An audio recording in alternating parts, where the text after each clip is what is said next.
కుర్వే సర్వలోకానాం విషజే భవరోగిణా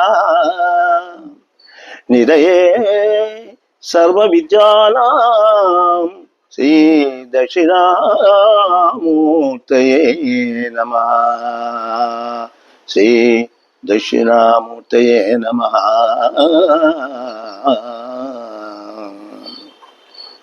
ప్రేక్షక మహాశైలకు, శ్రోతృ మహాశైలకు శుభాభివందనములు. ఈ ఎపిసోడ్ నందు మనము ఆషాఢ మాసం ప్రాశస్త్యం గురించి తెలుసుకుందాము.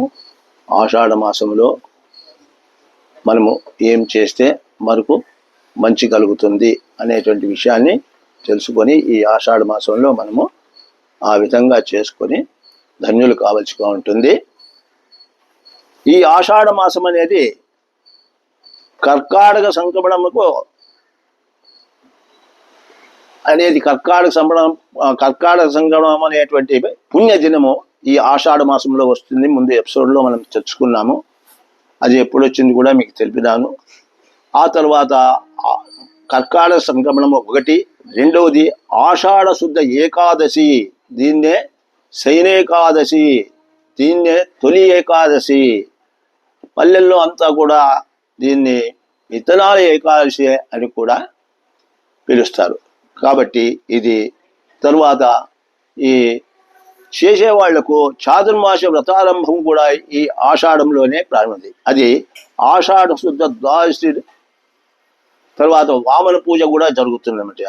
ఆషాఢ శుద్ధ పౌర్ణమి నాడు గురు పౌర్ణమి అని అంటారు. దీన్నే వ్యాస పౌర్ణమి. ఈ రోజే వ్యాస భగవానుడు జన్మించినటువంటి యొక్క దినము. మనకు వేదాలకు మూల పురుషుడు, ఆర్ష వాంగ్మయానికి కూడా మూల పురుషుడు ఈయన.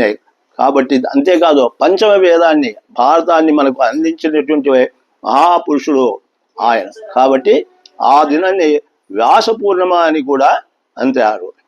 అంతేకాకుండా మన వాళ్ళు పూర్వీకుల్లో చాలామంది కూడా వారి వారి కోరికలు నెరవేరుటకు కొన్ని నియమాలతో ఉంటూ ఉన్నారు. ఇప్పుడు కూడా కొంతమంది ఉంటూ ఉన్నారు. మరి అవి ఏమిటివి అంటే కామ్యవ్రతాలు అంటారు.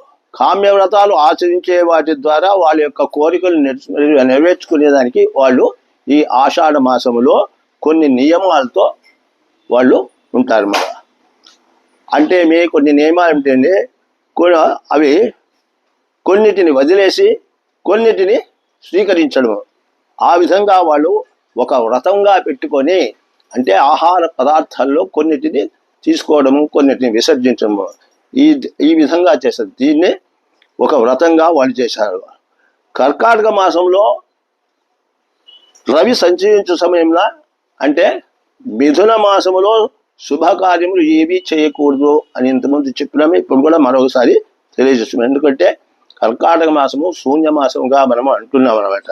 మిథున మాసంలో సూర్యుడు సంచరించే సమయాన్ని శూన్యమాసంగా మనం ఇంతకుముందు తెలుపుకున్నాము. మరి అది కూడా ఒకసారి మళ్ళా పునరావృతం చేసుకున్నాము. ఈ కాలంలో శుభకార్యములు మనము చేయకూడదు. ఈ మాసంలో చేసేటువంటి స్నానము, దానము, జపము, పారాయణము చాలా విశేషమైనటువంటి పుణ్యాన్ని ఇస్తుంది. కాబట్టి కర్కాటక సంక్రమణం రోజు ప్రతి ఒక్కరు కూడా, ఎందుకంటే చాలామంది నదుల్లోనూ సరస్సుల్లోనూ తటాకల్లోనూ స్నానాలు చేసి వాళ్ళు పుణ్యాన్ని సంపాదించుకుంటున్నారు.